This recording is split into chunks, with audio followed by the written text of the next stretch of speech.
কি রে অদিতি, ওই ছেলেটা আবার তোকে দেখছে? ও পিচ্চিটার সাহস তো কম না। চুপ কর রিমঝিম, আমার এমনিতেই মেজাজ খারাপ হয়ে আছে। ওকে আমি আজ একটা শিক্ষা দেব। অদিতি রাগে গজগজ করতে করতে ভার্সিটি ক্যাফেটেরিয়ার এক কোণে দাঁড়িয়ে থাকা অর্ণবের দিকে এগিয়ে গেল।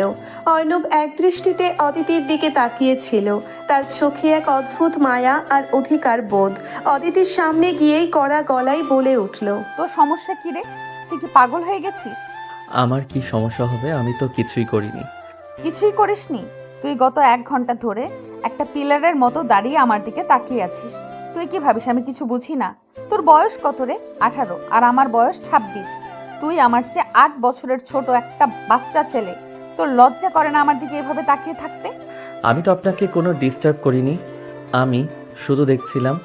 দেখবি কেন? তুই আমাকে দেখবি কেন? তোর ওই চোখগুলো দেখলে আমার গা জ্বলে যায়। তুই কি ভাবিস তুই এইভাবে আমার পিছু নিলে আমি তোর প্রেমে পড়ে যাব? অসম্ভব।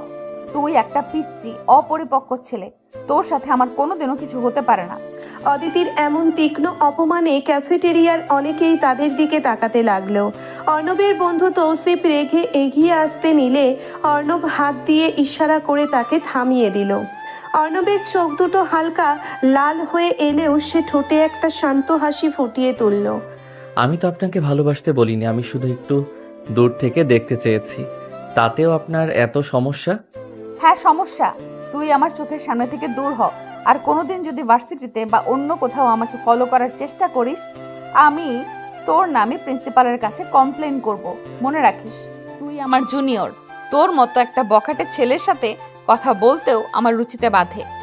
অদিতির এই কথাগুলো তীরের মতো অর্ণবের বুকে বিঁধল, কিন্তু সে কোনো প্রতিবাদ করল না। শুধু এক পলক অদিতির রাগে লাল হয়ে থাকা মুখের দিকে তাকিয়ে দীর্ঘশ্বাস ফেলল। ঠিক আছে, আপনার যখন এতই অস্বস্তি হচ্ছে আমি চলে যাচ্ছি, কিন্তু সাবধানে থাকবেন।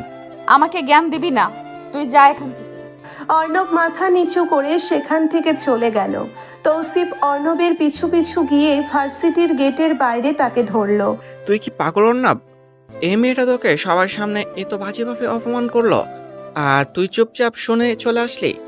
তুই না কলেজের সবচেয়ে রাগী ছেলে, তোর তো এক কথায় রাগ উঠে যায়।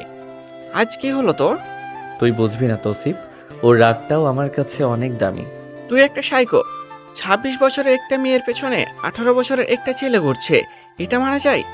ওই মেয়ে তোকে পাত্তাও দেবে না। ওকে পাত্তাও দিতে হবে না, ও ভালো থাকলেই আমি খুশি। চল এখান থেকে। অর্ণব বাইকে উঠতে যাবে এমন সময় ভার্সিটির এক সিনিয়র ছেলে রাইহান অদিতিকে নিয়ে বাজে মন্তব্য করে উঠল। দোস্ত, মেয়েটার